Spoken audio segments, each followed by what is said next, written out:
Today, I will show you exactly how you can start freelancing and get to $10,000 per month in just 3 to 6 months. I personally generated more than $1.5 million online, good chunk of which comes from freelancing. I've done 6 figures in the freelancing space, and I've also helped dozens of students hit that 10K per month mark using a lot of the strategies I'm gonna share with you in this video. So I guarantee you've never seen this exact blueprint that I've proven with myself and students to get it to work. A lot of people online have these different strategies, but I don't think you've ever seen things framed quite like this. So this blueprint literally gives you the cheat code to building a freelancing business that helps you make a lot of money fast and helps you avoid a lot of the mistakes that keep most freelancers stuck and broke. So let's dive right into it. So today we're going to be discussing the foundations of freelance writing, and then we're going to talk about how to monetize your freelance writing and turn it into your full-time passion. So the foundations, number one, first thing you want to do is just get your feet wet and immerse yourself in the world of freelance writing. You can start consuming different content on freelance writing, including consuming stuff from this guy, right? You can join different groups. You can start diving into the whole arena and watching videos on YouTube. Just begin to start studying and making yourself familiar with the world of freelancing. Next, you just want to come up with a set of things that you like to talk about, targeting your niche so that you can begin doing the next step, which is writing stuff that you like to write about and helping build those writing skills that you're going to use as a portfolio so you can go out there and start landing freelance clients. So there's different questions you can ask to find your niche. What are the things that you're good at that other people are interested in? What are the things that come easily to you that other people find difficult? What kind of content do you already like to consume? Usually that's the easiest stuff to write about, right? What career experience do you have? What problems have you solved in your life? So you just want to begin having a set of things that you want to write about so that you can start getting good at writing. And then you could use that content and go find jobs with it. So the part of this process that's the most important is using your own writing to demonstrate proof of work that you know how to write. So you should be setting profiles up on all the top writing platforms and just getting good at writing so that you can show clients that you could do it for them, right? So start building your audience about something you love and just start getting good at the skill of writing so then you can start writing it to other people, right? So you should get an account on LinkedIn, on Medium, on Twitter. Even set up some profiles on some of those freelancer websites like Upwork. It's not going to be the core part of our strategy, but having all of this put together and putting content out is just going to demonstrate your skills. So a lot of the freelance clients that I got, and this, mind you, these were people who I wasn't even writing the kind of content that was their business or in their niche, but they just saw my writing on Medium and they just figured in their head, this guy's good at writing, so I'm sure he could whip up something for me. So I've gotten literally dozens of inbound freelance opportunities from just posting. And a quick hack you can do to get inbound leads on your Twitter, on your Medium, on your LinkedIn, as you're posting stuff in your bio, make sure that you give your email address and tell people that you are a freelance writer and that if they're interested in working with you, they can DM you. On LinkedIn, you want to use the highlighted feature section to feature the fact that people can reach out to you, right? Set up a little page so that you can get inbound requests, right? You want to follow all of the general principles that you need in order to have a good profile, right? You want to have a banner image that explains what you do. You want to have a photo that looks nice. You want to have an optimized profile where you're filling in all the buckets. So I won't stress too much time on that, but having a literal online presence where you're displaying your writing skills is vital, and it's going to add social proof when you're going to reach out for clients. So after you build the general principles, you want to start thinking about how you are going to position yourself as a writer and the type of writing that you want to do, right? So if you position yourself properly, this is how you get high ticket jobs where companies are paying you $1,000 a month, $2,000 a month, upwards of $5,000 a month, $5,000 per project, because you're specialized in a certain area. So yes, create content in general because you want to get your skills proper. But then when it comes to the deliverable or the type of stuff that you're doing, you want to find a specialty that you can help people with. And then this way you can reach out to companies and show them your writing and talk about a specific deliverable and an outcome instead of just saying, I'm a freelance writer. I can do any sort of writing you want to do and basically spam pitching on Upwork, right? So we're not going to spend a lot of time spam pitching on job boards and Upwork. That's the normal way to do it. We're going to use this strategy that's going to make a little bit more sense. It's going to help you get higher quality jobs. But before we do that, you have to focus on getting the right deliverable. So instead of saying you're going to be a commoditized writer, you want to find a specific deliverable that can be sold for lots of money. So here are a couple different examples. There's email copywriting. So instead of just saying, I'm going to write content for you, you could say, I'm going to write 3 emails per week that are going to generate leads and sales for your business. So something like that, you could charge a retainer of multiple thousands a month for when you find the right company. Educational email courses are another good example of this, right? So it's a really easy pitch to say, I'm going to build out this 7-day email course. It's going to educate your subscribers. It's going to get them to know, like, and trust you so that you'll make more money. So then that's a hard deliverable that you can charge a lot of money for. And if you go and find companies that already have lots of money, which hint is going to be our strategy instead of job boards, you can pitch them on that idea directly and you can close a lot more deals. Another example would be ghostwriting, but doing it in a way that is going to help businesses make money, right? So most ghostwriting offers, they're not very good because there's not a specific outcome and time frame, right? We're going to talk about that in a little bit. You want to have some sort of outcome and time frame with the things that you're selling. That takes a service, which is commoditized and low price, and it turns it into an offer, which is high priced and specialized, right? So if you're creating stuff on LinkedIn, for example, you're a LinkedIn ghostwriter, don't just say, I'm going to write LinkedIn content for you. Say, I'm going to help you grow your LinkedIn account by 5,000 followers in 90 days. And also I'm going to follow up with the people who like your content, and I will even go so far as to work the leads and close the deals for you, right? So when you add more things to your service, and then also when you have a specific time frame and an outcome, that's how you're going to get clients, right? So first you start just generally practicing your writing, and then you want to get into a specialty, right? So email copywriting is good. Educational email courses are good. Ghostwriting with a specific intent of giving you a certain amount of followers is good. Content writing for blogs that will help them rank in search engines and get traffic, which gets leads and sales, is also a good one. That's the one I primarily did, and I made $50,000 from one client doing that. So that's also another deliverable you can provide. But figure out what kind of deliverable you're going to give and like really rubber stamp it, as this is the go-to thing that you're going to do.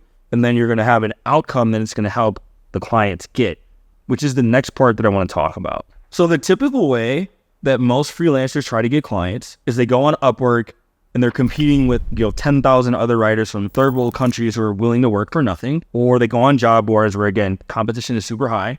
Instead, what you're going to be doing is sending targeted pitches to companies that fit the model of writing you're going to do. So this is called outreach and warm outreach, right? So cold outreach is reaching out to businesses that you don't know. Warm outreach is reaching out to people in your network and reaching out to the people that follow you and engage with you on different writing platforms. So let's describe each. So the first thing is cold outreach. So how are you going to get some stranger who doesn't know you to buy your writing services? One, you have to do a decent amount of volume. You kind of have to send a lot of pitches. So even Alex Ramosi in his book, $100 Million Leads, he says if you're a brand new freelancer, you should be spending the first 4 hours of your day just sending out cold emails. So the thing about it is, if you do a lot of emails per day, a lot of outreach, and you customize it and personalize it, eventually some of those people will bite. But instead of you fighting in job boards, most of these people aren't getting pitched as often.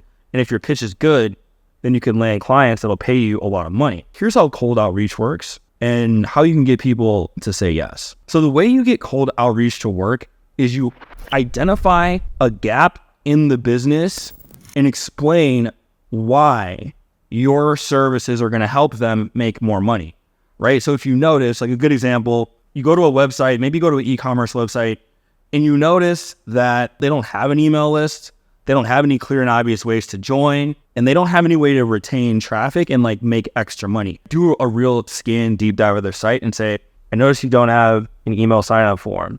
And I notice you don't have any way to like capture all that traffic, right? Because a lot of people who visit your site and don't buy anything, if they leave forever. But if instead you had an email course or a pop-up or something to get their attention and provide value to them, then some of those people who otherwise would have left and not bought anything from you will stay engaged with what you have to say, which means they'll end up buying something from you. With a pitch like that, you're showing them that they're missing out on money by not working with you. So instead of, would you like some freelance writing services? It's like, no, they wouldn't. But if you show them that they're missing out on something because of what you have to offer, then you make the offer, right? So you say, after that, you have a call to action, jump on a quick call with them, and then you run through a sales call process, which is not something we're going to get into deep here, but you can close clients that way. Another way you can get cold email clients is to do lead generation as a service. So what does lead gen as a service means? Basically, it means you do the thing for them and give it to them and let them see the quality of it or implement it, right? So you create an email course for a client that you think would be a good fit, and you just give it to them and let them run it. Or you go to another company's email list and you see their emails, you realize it's bad, and you rewrite it and send it back to them, right? So I've gotten people with small followings to get stuff done for me because they either did samples of the work, they gave me some sort of deep dive report on it, or they gave me something that let me know this was useful. So that's a way that you can get a lot of cold people to sign up. And then if you combine that with warm lead generation, you can get even more people to sign up for your writing services. So warm DMs or warm emails, this is communicating with people who already follow you. It's the people who engage with you on social media, people in your network, friends, family. One of my buddies or a colleague, he makes $2 million a year as copywriting, and he made that money first by literally reaching out to his friends and family saying like, hey, do you guys know anybody who runs a business who needs some copywriting, marketing, or advertising, right? So what you don't realize is how many people you already know, how many people you already are in contact with that you could start to reach out to. So warm DMs or warm emails or warm lead generation is taking the people who already engage with their content or engage with your content and reach out to them. So somebody likes your post on social media, they like something on Medium, you find them, you find their DMs, you reach out to them, say, hey, thanks for liking my post. I noticed that you run a business. How's everything going with that? And then you go through a conversation where you pitch your services, right? Even better, moving forward, if you pivoted your content to actually talking about content services for business owners on your social media, on your Medium page, then you get a lot of like really targeted leads to your business where you could reach out to them and pitch them your services. So can you see how these targeted approaches would work a lot better than you spamming Upwork and job boards to get clients who are only trying to pay low quality money for low quality gigs versus your customized, detailed luxury freelance writing services, right? You want to become a premium provider of freelancing instead of another commodity. Oh yeah, if you're finding these tips useful, by the way, so far, please subscribe to the video and get more stuff like this. So after you start building cash flow as a freelancer, then you can move on to building your personal brand. This is the way I suggest you do it. I suggest you start with high ticket freelancing to get clients. And then as your audience grows, as you're doing things like building an email list, which is something you should be doing as you're growing your audience, as your audience for like that topic that you're more passionate about, as that grows, then you can start to create products and services out of that, right? So you can self-publish a book. I made $100,000 self-publishing books. You can turn your knowledge into an online course, into a coaching program, into workshops that you can sell individually as standalones. So there's lots of things you can do on the back end after you make your front end freelance money, right? You can go into affiliate marketing as well. So let's say you didn't even have a product to sell for your personal brand. You could promote other people's products. And that's even a great way to practice writing copy. Like if you want to sell other people's products, like write copy for their products, write emails for their products, sell them. Then once you come up with an idea for what you want to sell, you can monetize that, right? So the short game is doing the high ticket freelancing model that we just talked about to get people in. And then the long game is building a personal brand, publishing on Medium on a consistent basis, publishing on LinkedIn, publishing on X. With every post you make, add a call to action to sign up to your email list. When you get people on your email list, send them emails that educate them, give them insights, give them value, tell stories, and begin to gradually ascend towards selling whatever it is you have to offer. And then you create a product or service and you frame it in an offer, right? An offer has a time frame. It has an outcome that's going to help people with, and then you help people with a specific path to reaching their goal. So that is the process of offer creation in a nutshell. And that's something that you can do on the back half. After you get to 10K a month as a freelancer, then transition into building your personal brand stuff out and then launching courses, programs, things of that nature. So if I could start from the beginning, that's the way I would do it. High ticket freelance writing, it's the easiest way to make the most money with as few customers as possible. It's something that you can do on your own time, and with a busy schedule, like you can be flexible and do outreach for clients and fulfill for the clients on your own time.